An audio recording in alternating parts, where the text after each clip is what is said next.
नमस्कार दोस्तों, स्वागत है आपका हमारे चैनल जेवी डिवोशन में। पिछले एपिसोड में हमने देखा किस तरह पितामह ने एकदम से जज्बात पलट दिए, हालात पलट दिए, एकदम एक लाइन में पूरा कड़ी चुनौती दे दी है शकुनी माँ ने पैरवी कर दी। क्या ये लाइन सुन के उस वक्त बहुत मजा आया था और पूरे प्रकरण को देख करके तो वही अंदाजा, मतलब इस वक्त तो मजे लग रहा है पोल गिनना चाहिए।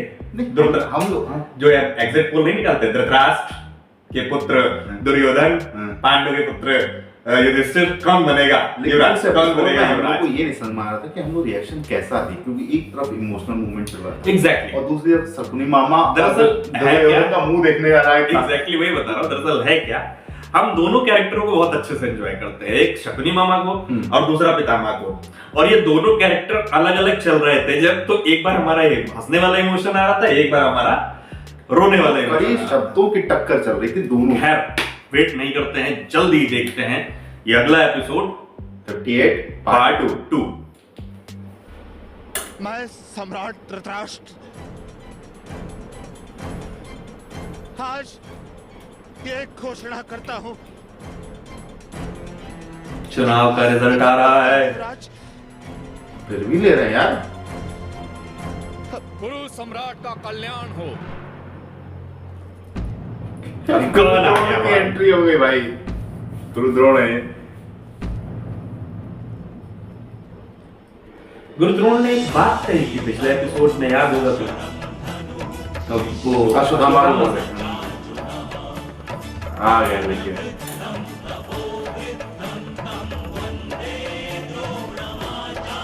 शकुनी मामा की लड़ाई दो लोग से भाई। महाराज, विक्षेप के लिए क्षमा चाहता हूं।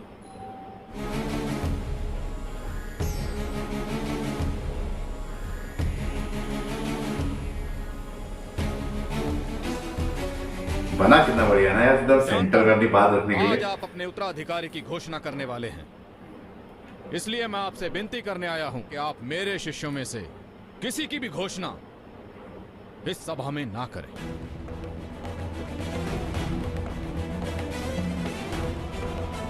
ठीक है। तात्पर्य, जब तक मूर्तिकार के हृदय को संतोष ना मिले तब तक उसमें ईश्वर का अवतरण नहीं होता। वो मूर्ति पूजा के योग्य नहीं होती। ये कोई चैलेंज देंगे फिर से, मैं कुछ समझा नहीं। क्योंकि वो जान रहे थे कि दुर्योधन को सिलेक्ट कर देंगे। गुरुदेव को अभी तक राजकुमारों ने गुरु दक्षिणा नहीं दी, इसलिए जब तक राजकुमार गुरु द्रोण के शिष्य हैं, हम किसी राजकुमार का अभिषेक नहीं कर सकते।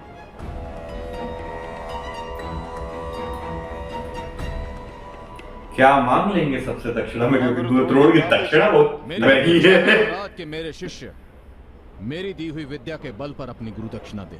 मैं भी तो देखूं मेरे शिष्यों में से कौन सा शिष्य सबसे श्रेष्ठ है।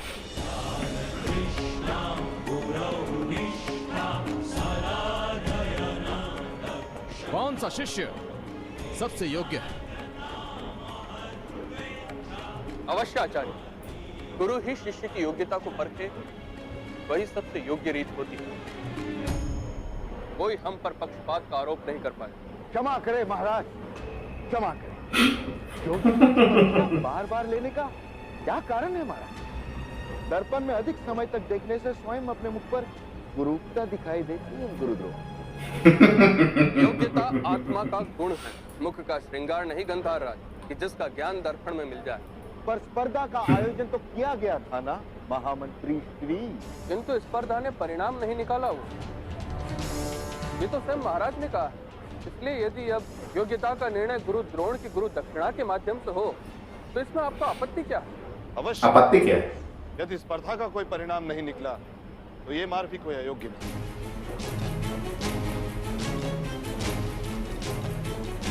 तो गुरु द्रोण, मांगिए अपनी गुरु दक्षिणा।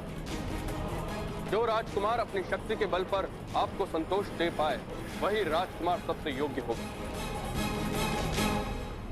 किंतु आप गुरु दक्षिणा मांगते समय ऐसा पक्षपात करेंगे कि केवल एक ही राजकुमार की शक्ति का महत्व होगा।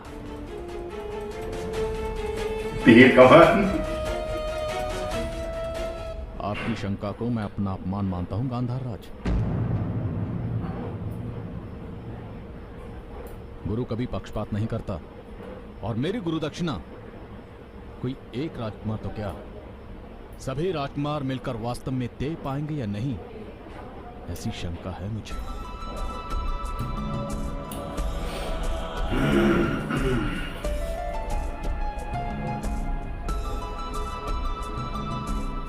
ऐसा क्या मांग रहे हैं आप? कौन?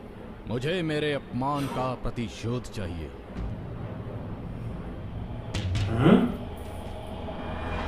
जिनके खास मित्र थे वो ध्रुपद, उन्हीं की एंट्री होने जा रही पांचाल है। का राजा ध्रुपद मुझे अपने चरणों में चाहिए। पांचाली के पिता। भाई साहब, बंदे ने 15 साल इस चीज का वेट किया है भाई। अगर देखा जाए हाँ, कि भाई वो अपमानित होकर के आए, उन्होंने राज्य छोड़ा, फलाना वगैरह वगैरह जो कुछ भी है, और आज जाकर के सभा में मेरा घोर अपमान हुआ था एक बार, स्वयं मेरे मित्र ध्रुपद के हाथों।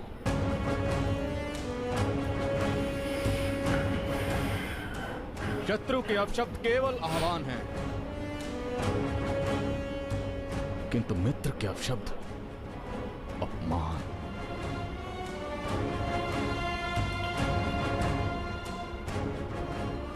मित्र जब अपमान करता है तो मानो समग्र जीवन में विष भर जाता है।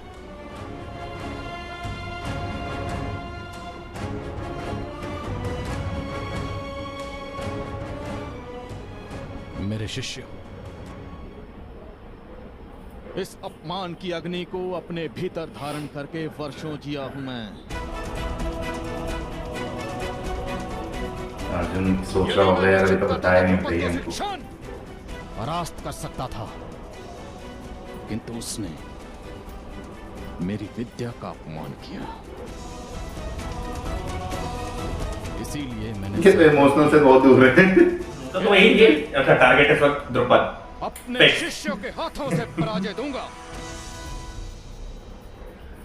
महाराज, वो क्षण आ गया है राजकुमारों।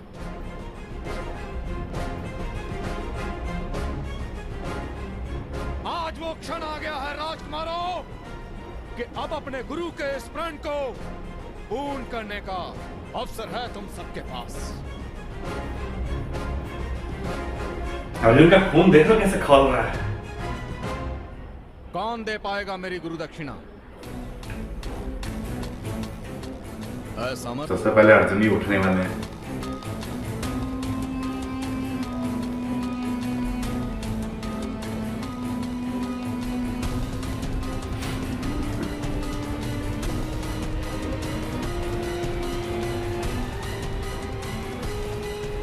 है सामर्थ्य? नहीं, असंभव। द्रुपद जैसे शक्तिमान और अनुभवी योद्धा के सामने मेरे पुत्र युद्ध नहीं कर सकते।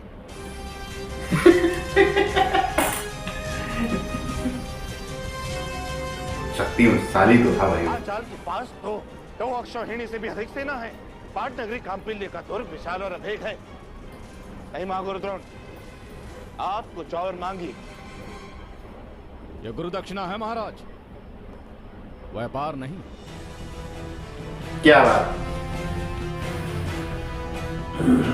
या तो मुझे प्रतिशोध चाहिए, अन्यथा कुछ नहीं। यदि मैं अपने शिष्यों में इतना सामर्थ्य और आत्मविश्वास नहीं दे पाया तो ये मेरा दुर्भाग्य है महाराज।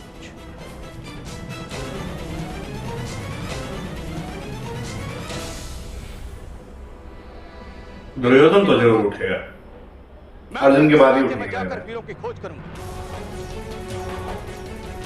उन्हें विद्या देकर इस योग्य बनाऊंगा कि वो मेरा प्रतिशोध ले सकें, क्योंकि महाराज अपना प्रतिशोध तो मैं अवश्य लूंगा।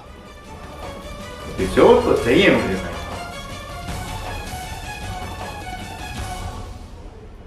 तब आप भी अपने सिंहासन का उत्तराधिकारी किसी अन्य राज्य में खोजिए। मैं ट्रेनिंग दूंगा, उसके बाद उसी में से खोल लेना।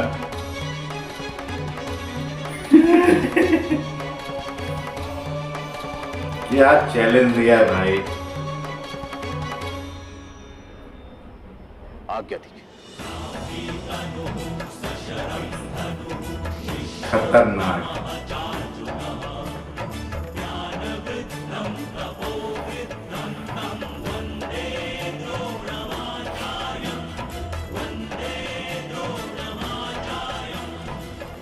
गुरुदेव,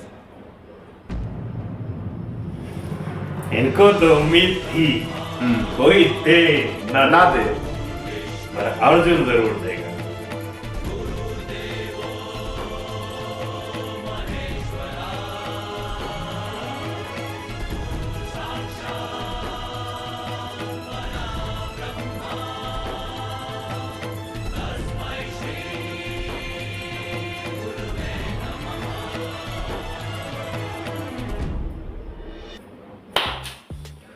इस एपिसोड में हमने देखा कि कैसे गुरु द्रोण अपने प्रतिशोध को इतने वर्षों तक बचा के रखे थे, लेकिन एक शंका है मुझे, वो मेरी व्यक्तिगत शंका है कि एक गुरु जो सबको शिक्षित करता है, क्या वो समाज में योद्धाओं को शिक्षित करने के दौरान अपना प्रतिशोध रख रहा है, ये उचित है?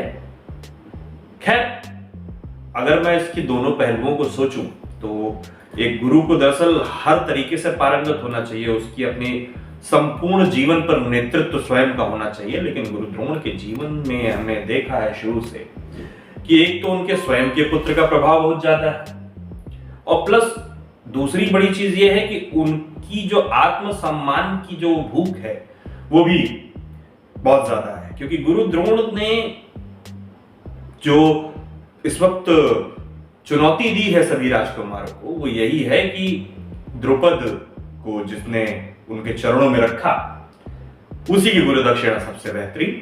अरे बहुत खतरनाक एपिसोड चल रहा है 58। स्टार्टिंग का पार्ट 1 में देख लीजिए, उधर भीष्म पितामह ने चैलेंज कर दिया अपनी लाइनों से, और वहां खत्म हुआ नहीं था कि यहाँ गुरु द्रोण ने एंट्री मार के सब। खैर, बहुत सबसे प्रिय शिष्य ने आवाज तो दी है, अब एक्सेप्टेंस के लिए दी है या किसके लिए दे दी है वो तो देखना पड़ेगा अगले एपिसोड। बहुत एक्साइटमेंट होने वाला है कि बने रहिए हमारे साथ। और पांडव, वही मैं कह रहा हूँ कि बने रहिए हमारे साथ, लेकर के जल्दी ही आते हैं आपके लिए एक और नया एपिसोड। तब तक के लिए राधे राधे।